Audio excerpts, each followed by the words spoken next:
welcome in. Oh, what's that in the background there? A nice new sign.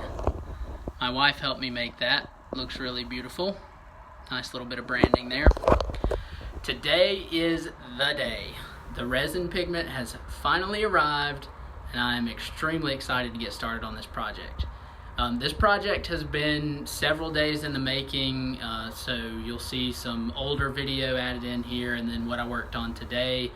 And then once it dries, you'll get the whole finished product at the end of the video. So to start off, here's me carving out the lake map, working on the template, getting all of that done. Hope you enjoy.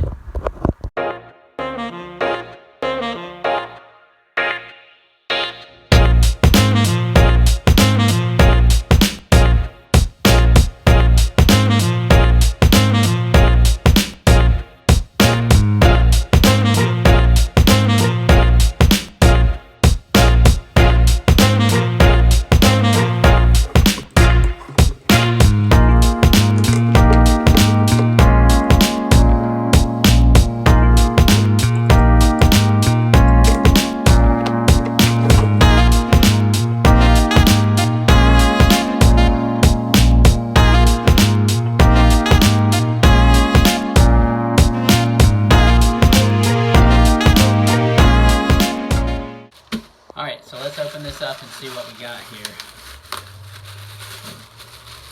Should be two in here. This should be a blue, and then I ordered like a slate gray color.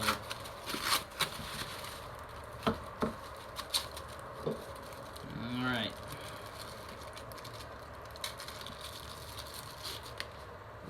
Alright, there is the blue.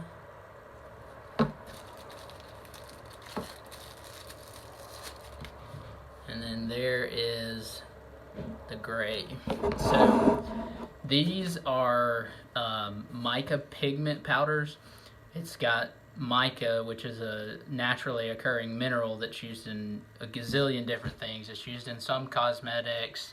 It's used in electrical work. I mean, it's got a lot of uses. And actually, in our yard, we have a bunch of it. It's in little flakes all over the place, so when it rains, the yard gets super, super shiny on top. It looks really weird. But anyways, these are here. Really excited. This blue is what I'm going to be using for the lake. So let's get to work. Let's put some resin together and then put this dye in, and let's get that lake map poured. Alright, so I got all of my ingredients here. I got the 2-part resin, the hardener, and then the resin. I got my pigment and a cup to mix in, and then some sticks to stir with.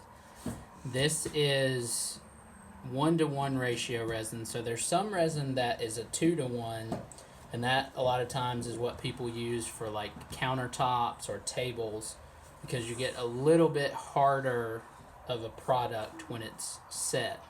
But this, since I'm just inlaying this on the map, it's going to be fine just using the 1-to-1 ratio.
So here we go. Look at that. What I love about the mica powder is the definition that you get in the resin itself. You see it makes like these little curves almost, you know, just really add some definition. Beautiful, beautiful stuff. Really excited to get this thing finished. Alright, so when you mix this 2-part resin, it is a chemical reaction that causes it to harden, and heat is a huge factor in that chemical reaction, and that heat often causes a lot of bubbles to appear in the resin. So there's a trick that you can do to get rid of those bubbles as it cures, and I'll show you that real quick. Alright, so what you can do if you have bad bubbles appearing in your resin, you can actually take a lighter and you can run heat across it, and that will actually pull the bubbles up to the surface. So I'm going to see if I can show you that here with this lighter that I have.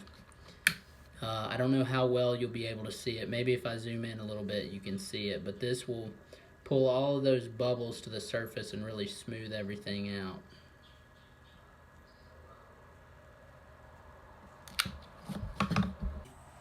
If I can find an area that's got bubbles in it.